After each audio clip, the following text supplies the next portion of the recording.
Thanks for tuning in to Veterans Voices. I'm your host, Joshua Zebley, and my co-host is Buck Carmichael. Today we're talking about how to spot and avoid fraud and scams. Join us in studio are Deputy District Attorneys of Contra Costa County, Mary Blumberg and Coral Turbow, and Marcy Hara, Division Manager at Contra Costa County Adult Protective Services. Thank you all for joining us so much today on this very important topic. Thank you for having us. Go ahead. Yeah, so you're here, we're really focusing in on scams and fraud, and a lot of that has to do with seniors, and we want to see what we can do to provide information to prevent them from going through these scams. And I've heard of a whole host of them. AARP just put out a huge list of the new ones that are coming out. But in your opinion, what are the most common types of financial abuse scams that you see? Right now in Adult Protective Services, financial scams are about almost 25% of the reports that we get. And it just keeps climbing.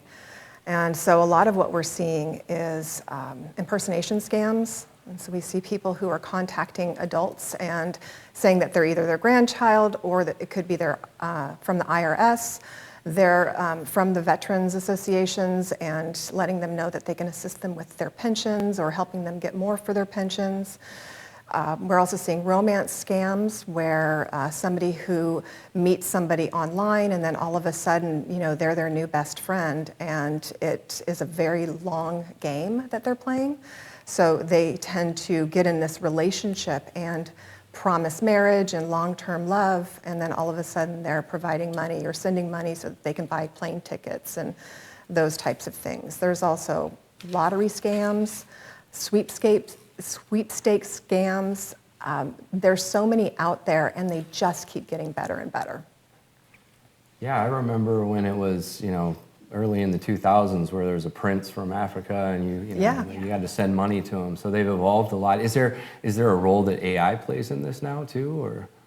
Absolutely, because you can mimic somebody's voice so easily. I mean, one of the very common ones is some grandchild calls a grandparent and says, I've been arrested or I'm in jail, I need you to send money so I can get out of jail. And it sounds like their grandchild. And so they're panicked. The caller tends to create a sense of urgency. You've got to do it right now. It has to happen. What can you do? Call this number. Give us your checking account. Those types of things. And a grandparent panics. They want to help their grandchild. And so it is actually a really common one. And even though people hear about it, they still fall for it. They know to watch for it, but they still fall for it because it's an emotional connection. So in the district attorney's office, are these kind of the similar cases that you all are seeing as well? Yes. We definitely see a lot of those types of scams. We also see a lot of caregiver types of scams. Unfortunately, some of the ones that the impersonation scams, it's hard for us to prosecute because we can't ever track down who it was. So. And I think with the impersonation scams, to Marcy's point, it's that you have to act now. It's this, you need to make this rash decision right now. And it's really wild. It typically, the person that's doing the impersonation, they want gift cards and some sort of payment or something that can't be tracked. And so, even though we can't figure out who the actual perpetrators are, I think we can at least give some advice to people that are out there and watching that if, you get one of those phone calls from your grandchild or from a loved one, the voice is going to be theirs because AI can absolutely copy it with social media, Instagram, and with Snapchat. If your grandchild puts out 5 seconds of their voice onto that platform, AI can have a whole conversation. So slowing everything down, not acting in any sort of rash decision, hanging up, calling your grandchild back on the phone number, and never operating with gift cards. Those are really, really, really good points. And Coral, who do you think is the most at risk for these type of schemes? Well, we definitely see it mostly or commonly with elderly people, especially because not necessarily because they're, cognitively declined, but because they actually hold so much wealth. So proportionately, they hold a massive amount of wealth in our country because, they were able to buy houses at times when prices were much lower, and those houses have now appreciated so much in value. They have pensions, they have, long time savings. So that's why they tend to be targeted, because there's so much to gain there. So that's a good point. I didn't really think of that. I thought maybe it was some limitations on technology, and you mentioned AI, artificial intelligence. I had no idea that they could just copy our voice and sound like I'm calling my grandmother and saying, "I need your money. I did something stupid," or something. I mean, who knows what it might be. They're getting much better, and we'll go back and forth probably about how to mitigate the risk, or there's going to be multiple different situations where for this one you do this one, right? Is there really one? There's not really one way to do it. You said call them right back. You said don't buy gift cards. What do you do? I think the best advice is don't fall for the urgency. Don't You fall for the have to urgency. slow down. You have to be able to ask questions. One of the other recommendations is to have a safe word. So have your family put together a safe word so that you can call, or if your child or your grandchild calls you, "Hey Johnny, what's the safe word?" And if they don't know what the safe word is, then you can feel pretty confident that you can hang up and not worry about it. And you can also set up a trusted person with your bank, so that if they are concerned about something that's happening at the bank, that they already have the okay to call this other person. I've already set it up with my mom and said, you need to make sure one of your kids is on there so that if the bank is ever concerned, that they will call one of us and go, "Hey, we just want you to know that she just sent $50,000 to this, wire transfer." So setting that type of stuff up is really critical. But the urgency, bottom line, I think is probably the most important. I agree. So recently we had a chance to go out and interview a Montford Marine who was 101 years old. We went out to his house, and the time that we were there, his phone rang all the time, and he simply said, "Oh, it's just scams." Yeah. Are all of these phones, are they done through mail? Where are these scams coming from primarily? In my experience, it's coming through the phone. Somehow or another, it's coming through the phone. Sometimes it's email, but I think it's typically through the phone. So it's texts primarily, especially when you're talking about older adults. It'll be text, and like my parents aren't all that comfortable with text, but they still get by, and they certainly don't want to admit that they're not comfortable with it, so they do their best to get by with it. So I really think that the majority is through the phone, and then sometimes it transfers and it moves into in person, like those romance scams. They'll send somebody to the house to pick up those gift cards that Mary was talking about. So yeah, I mean, it can happen anywhere. But I think really it's the phone. It's the easiest for those scammers to do is sit on a phone line and just make calls after calls after calls. And the do not call list then just doesn't work for stuff like that? It certainly doesn't work for me. Yeah. I still get those calls, and I've been on a do not call list for 15 years. So yeah. So there's no way besides the urgency to not fall for that and to just kind of not even get those calls. They're saying, "We can't do it." You just hang up, they'll call back. Especially on cell phones, you'll see calls that I think they're able to even route to where it looks local, right? I see them call and it says, I live there, so of course I'm going to answer my area code. Right. And then I just don't know what to tell people. Like, Yeah. you're going to answer the phone, right? So you hang right up. Well, it's not just the phone number. They can also put the name of an agency in there now, too. So, they could say Veterans Affairs is calling or the IRS is calling, and it looks really legit on the phone. So it's not just the phone number that somebody would recognize. So that creates even more challenging situations. And also to your point about the voice, it's not going to be long before they're going to be able to show a grandchild's face along with the voice, which is going to even be more challenging. Yeah. And I think we just need to remember, too, that this is a really big business, right? So you have individuals that are over the age of 65, that accounts for about 20% of our population, and that 20% controls over half of our wealth, so over 70% of our wealth. You're talking, this is a major business for scammers and fraudsters. They put a lot of effort, a lot of money on their side of things to sit there and make those calls, to come up with really complex and sophisticated ways to fraud all of us, not just elders or dependent adults or veterans.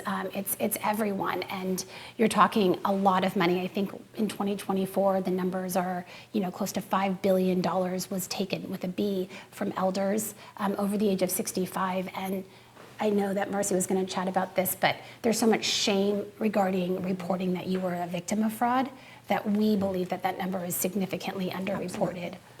Absolutely, yeah. Yeah, are there common mistakes that, obviously if you're getting a phone call, you don't want to release your banking information, things like that, but are there common mistakes that people are making that are really putting them at a higher risk for these type of things? Clicking on links a lot in emails or text messages. Like even recently, I know I've gotten text messages that are like, pay your toll bridge fees here, and it's totally fake. And you just have to know that that's not how you pay your toll bills. So definitely clicking on links, and a lot of times, they'll ask you to share your login information, your username, your password, and then from there they get access to so many things. So our veteran population is about 55% over the age of 65 throughout I think that's very standard throughout the military or throughout veterans from Vietnam era. And there's protections that bills that are passed all the time, but they will not even compare to what is happening. You said billion, right? Anytime I hear billion, it's such a devastating thing to do to people, and I understand that people do devastating stuff to people all the time. Is there any laws or anything that's gonna, you think, help that? Anything that you can think of that's like, well, this is kind of a touchy one because maybe it violates some personal protection, but it also saves you at the same time. I think maybe you get where I'm going with that. Like, we need it, but also it might be crossing the line a little bit. I mean, we have laws in place already that really protect individuals that are victims of fraud or victims of any sort of dependent or elder abuse or anyone that's being targeted. It's just the scams and the fraud is so sophisticated, and much of it is overseas, that we have the crime, we have the victim. It's really where we don't get to prosecute because we don't have the suspect, or we can't figure out who it is on the other end of the phone. I know that the FBI, when it gets, when it lands on their desk, they're able to kind of do a little bit more of a broader investigation, and they can tackle some of those individuals and solve those crimes. But for the local level, it's finding those suspects, and they're just so far away outside of our jurisdiction and reach. It's hard for us to prosecute, but there are laws in place. There are already things put in place to protect these individuals. It's just finding out who the fraudsters and the scammers are. Thank you. We're starting to see more legislation too about training banks and tellers and people in the banks to start to recognize it. The problem is their hands are still a little bit tied. Right. If you go in there and say, I want to wire $1 million, then it's pretty challenging. They have to do what you're saying. But they are starting to see more legislation for protections around that. I was just in the bank the other day. I had to wire a little bit of money, and the teller asked me, do you know who you're wiring this to? And then they were apologetic. And I said, you're doing exactly what you're supposed to be doing. Thank you. Please keep doing it. So we're starting to see more of that legislation. It's just slow in coming. It's always so far behind the sophisticated. What's $100 million to invest in scamming when you're making $1 billion? It's nothing.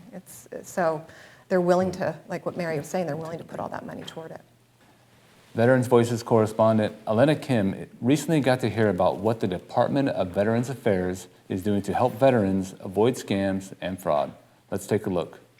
I'm Elena Kim, and I'm talking with the Deputy Inspector General of the U.S. Department of Veterans Affairs. He's also a Marine Corps veteran, Mr. David Case. Welcome to Veterans Voices. Great, happy to be here. Well, we're glad that you're joining us from Washington, D.C. to talk about Such an important topic today. And Mr. Case, as the Deputy Inspector General, you have over 900 auditors across the nation. My first question to you is, does the Department of Veterans Affairs have resources that help protect veterans from scams and fraud? Yes, in fact, the Inspector General's office is really the critical agency in that. We have about 200 criminal investigators who follow up where there's a violation. We have, as you mentioned, auditors, and they look for potential weakness in VA systems that allow for fraud. We also have healthcare inspectors who go out to VA medical facilities, and if they see something, they'll bring it back for our investigators, and we support all that with the data analytics. Wow, it sounds like you have a big team out there sort of working behind the scenes to protect veterans. Let's back up a second, Mr. Case. What are the most prevalent types of scams that veterans are dealing with or that you see veterans becoming involved with?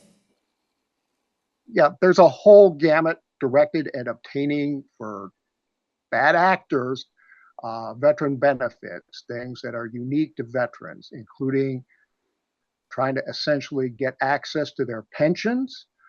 There's also often Veterans Administration will appoint fiduciaries for a veteran who can't care for themselves. And those fiduciaries sometimes take advantage and divert the money to themselves, not to the veteran.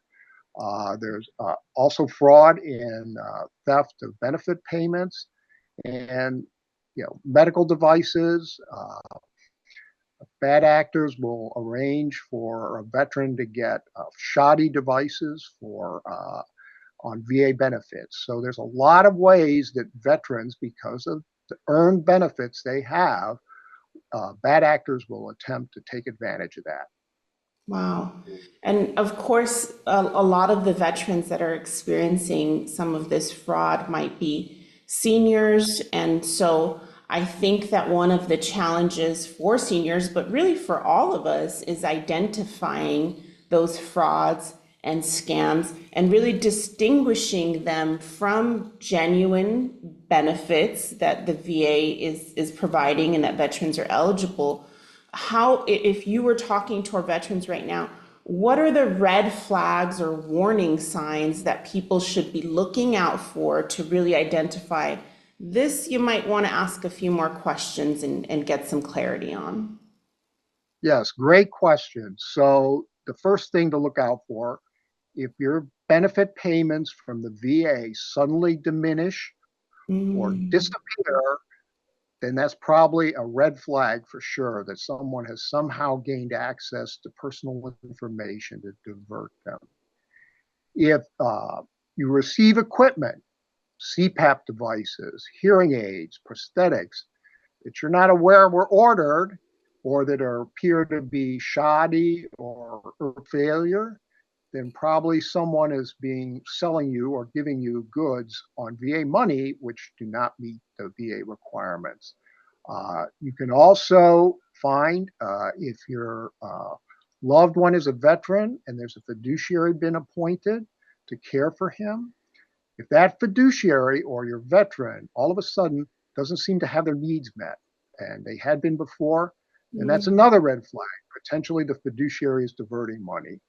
Or if you're approached as a veteran with cold calls, asking you for information, social security numbers, send me a copy of your DD-214, whatever it is, and you don't know this person, then that might be a key to a scam. And finally, if someone says they're representing the Veterans Administration, you need to check. You need to see identification. You need to have them verify that identity. Thank you. Thank you for that, Mr. Case. And a big one that comes up that we see a lot in the community, I was a former county veteran service officer, is folks reaching out and saying, I can help you get VA monthly disability compensation if only you give me X amount of dollars. What is your experience in dealing with that type of fraud related to disability compensation? Right. So veterans have a choice there. They can sign up for that person, but I would be highly suspicious because there's representation that's very good through veteran service organizations that is of no cost. And so I would just buyer beware. And also, if it sounds too good to be true, it probably is too good to be true. So you just, in addressing those kinds of calls, you just have to have healthy skepticism, is what I would call it. Very good. Yeah. I think the best thing about the veterans community, including those who are veterans and those who are in the business of helping veterans, including the VA, is that we always have a friend or a trusted person that we could reach out to just to double check, right? Don't do things in a vacuum, but maybe get a second opinion on those. What are some of the other ways that veterans can proactively protect ourselves? Or maybe if you're not a veteran, but you're a loved one for a veteran and you're watching this right now, what would you recommend that they can do proactively to help protect veterans? Right. I would recommend a couple things. If your loved one is a veteran and they're receiving care, their bills are being paid and other things are being paid by a fiduciary, just visit, check in, make sure they're getting what they need, because the pensions and other things should give them what they need. But if the fiduciary is siphoning off money, then they're not going to get what they need. And so if you can do that, that's fine. If you're a veteran, the best thing to do is just be aware. Be aware, know what it is that you are entitled to and you're receiving from the VA. There's also, at the VA OIG, we have a website and we publish monthly fraud watches about that identify cases where we've been successful in prosecuting people who try to take advantage of veterans. It's an easy read, and you just take a look at that and you can see the kinds of scams and fraudulent schemes people are perpetrating. And that's I can give you the address, and that's one thing that I think veterans can do proactively. It's www.vaoig.gov. And if you can read those fraud alerts and those fraud flashes, I think that is one very significant way veterans can protect themselves. How does a veteran report potential fraud to the VA OIG? And kind of give us a sense of what information the veteran should have on hand when making that report. Right. So they can call or they can go through our website and submit the information. Once again, the website is www.vaoig.gov, and it will have the prompts for information, but in some ways, there's never too much information to have. What may not be pertinent, our investigators may find pertinent, but at a minimum, it would be helpful to know what you think as a veteran is being diverted away from you or stolen from you fraudulently, whether it's a pension, whether it's a payment, compensation payment, whether you've gotten medical devices you didn't order, those kinds of, or your physician didn't order. There's a lot of things that can provide us with help in identifying who might be behind this bad action. Thank you so much for being here today, Mr. Case. And of course, thank you so much for your service. And we appreciate you being here on Veterans Voices. Oh, I appreciate the opportunity and thank you for the work you do as well. Thank you. Welcome back to the Veterans Voices studio. We were talking about fraud and scams. Thank you all again for joining us. So we learned a lot, but I want to kind of go back to what you said, Marcy. The teller asked you, "Are you sure you know?" That's exactly what I was kind of asking. Like, maybe that violates I kind of feel a little weird about it, but also some people need to be asked that, right? So what do we do about that? I vote that that's okay. Right. Because I want someone to ask me that at some point in my life where I'm sending $1 million to somewhere when I could have just done it from my phone anyway, but for some reason you went into the bank. So I hope that that's the way we're going. I don't make the laws, but Right. I would vote for it for sure. So let's talk a little bit about the perpetrators. Are they typically someone we know? It sounds like not, but they definitely can be. Yeah, they definitely can They- be. Yeah. And I think that's more along the district attorney's office because that's who they're working with many times. It could be relatives, caregivers, children, neighbors. So it could be a lot of different people. I think we see that a lot with the services we provide. The VA used to take a veteran's deposit information and then for direct deposit purposes, they put a whole bunch of new restrictions on that to make sure that they are getting the correct direct deposit. I see that in Venmo. I see that in some of the other things that are out there too. So what would they do if they do think that they are a victim of a scam? What's the first steps that someone should take there? Well, I think reporting it to law enforcement or to Adult Protective Services. We do investigate a lot of these. There's not much that we can do. Once the funds are gone, we can't get them back. We don't have the authority to get them back. So it's one of the reasons why a show like this is so unbelievably important because prevention and knowledge and education is what really needs to be out there. Because once the funds are gone, that's it. Then you're just trying to mitigate as much as possible so that it doesn't continue to happen. So you don't ever see recovery of funds then with these type of scams? Certainly not on our end. I don't think I can think of one time that we were actually able to recover the funds in that sense, but I don't know about the DA's office. Maybe they can. We have a little bit better of luck with that. Once a suspect has been identified and if there are charges that are filed and we then prosecute the individual with the disposition, if it's a guilty plea or if the individual goes to trial and they're convicted at trial, restitution is one of our top priorities and it's always ordered in every victim case. So any amount of money that the victim is out, restitution is ordered. Doesn't mean you're always going to get the restitution, but we oftentimes do see restitution that's made directly to a victim at the close of a criminal case. It could be thousands of dollars and it can be up to, however much the victim was out of pocket, but we've seen large amounts of restitution be made to victims, but that's in a case where we have a suspect and we have prosecuted the individual. And I've also heard of things like recovery schemes where people are calling individuals saying that we're going to try and get your money back, and it's actually just a part of another scam. Is that something? I haven't heard of that, but I would not be shocked by that at all. I mean, anytime you can target somebody's vulnerabilities, that's something that they go after. So, I think some of the commercials we see on TV are a great example of that. Like, are you in debt?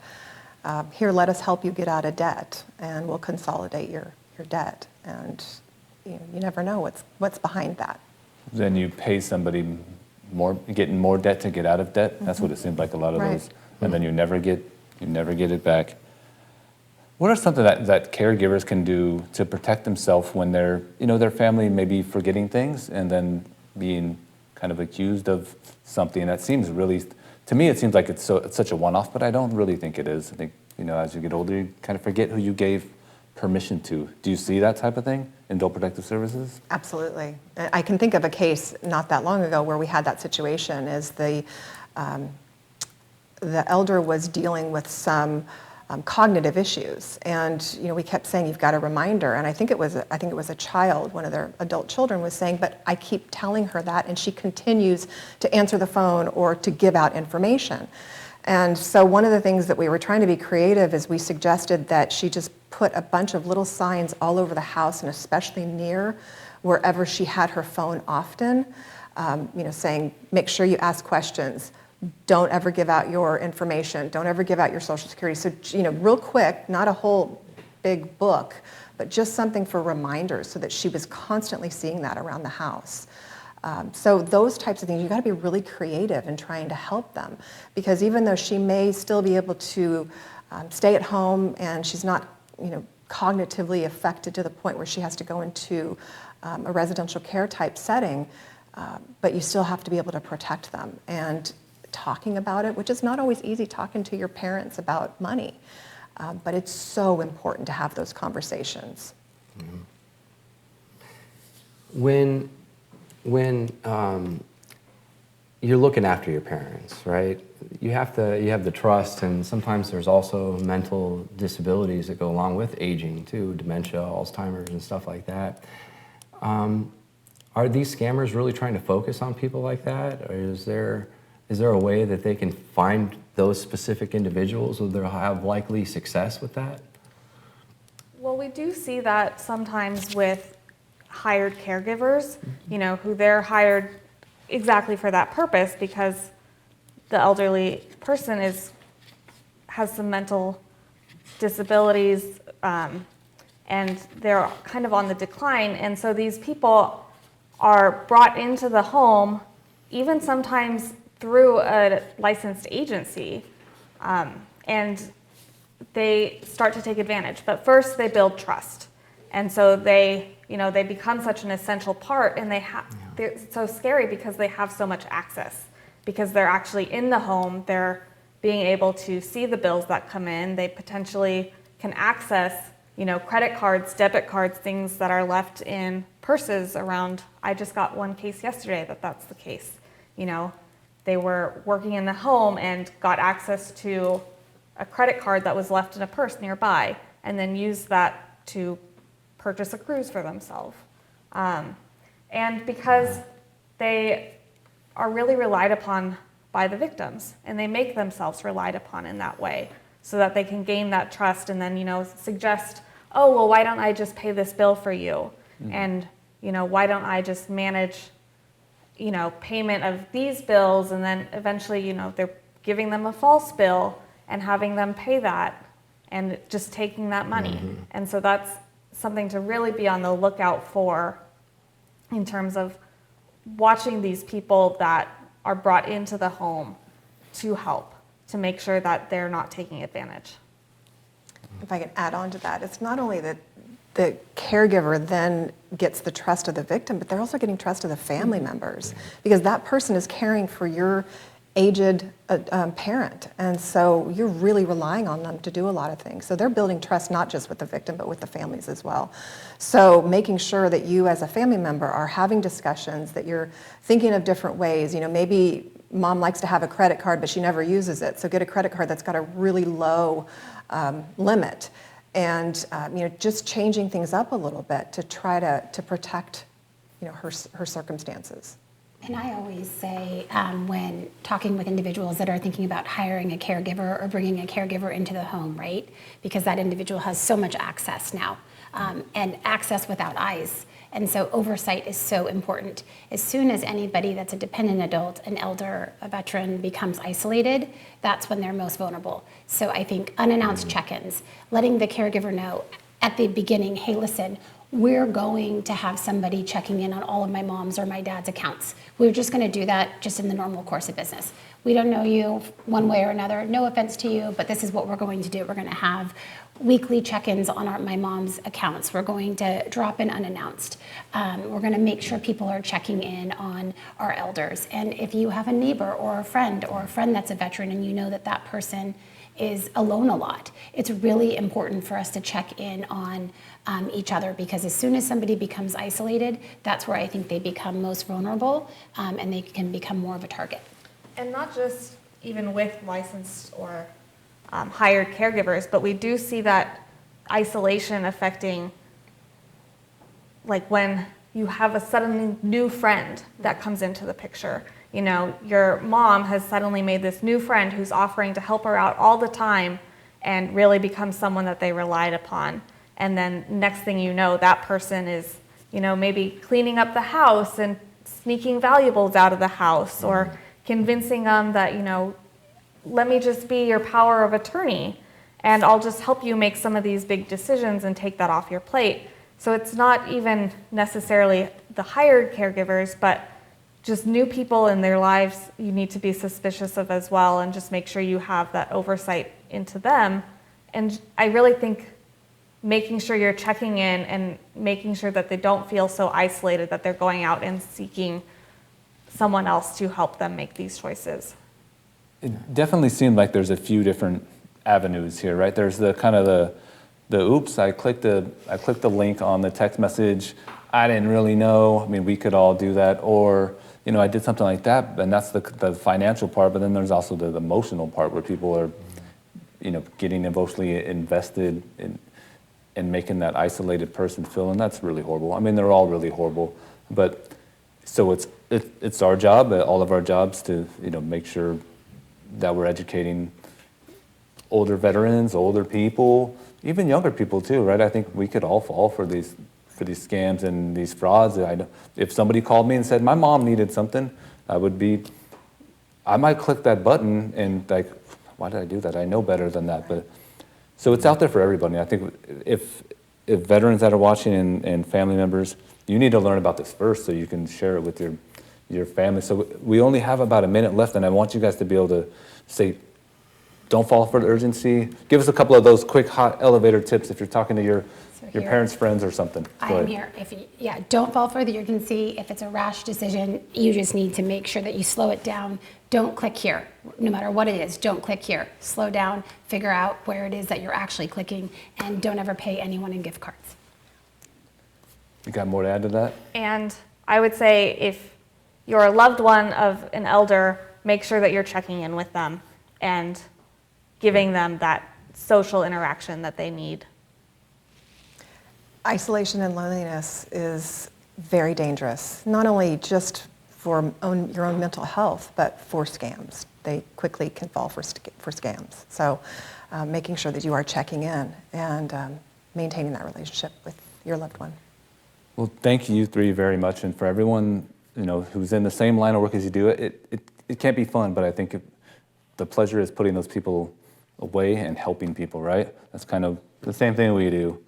There will always be people trying to take your money dishonestly. It can happen to anyone, and there's more sophisticated scams every day. We hope to giving you some tools to protect you and your family.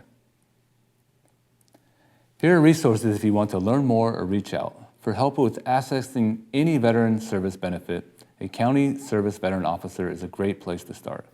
Find one near you at nacvso.org. VSafe is dedicated to helping veterans recognize and recover from fraud and scams. Reach them at vsafe.gov or call the VSafe Fraud Hotline at 833-388-7233. To rewatch today's episode, check back on our homepage later this week or check your cable provider schedule for rebroadcast times. You can also rewatch this episode and many others on our YouTube channel, Veterans Voices of Contra Costa. So be sure to subscribe. You can reach us by scanning the QR code or by following the link below. Find us on all our social media channels. Our next show will air on Wednesday, June 10th at noon. We'll be highlighting veteran organizations that will help veterans. You won't want to miss it. To all our veterans and their families, thank you for serving. To all who have tuned in, thanks for watching and have a great day.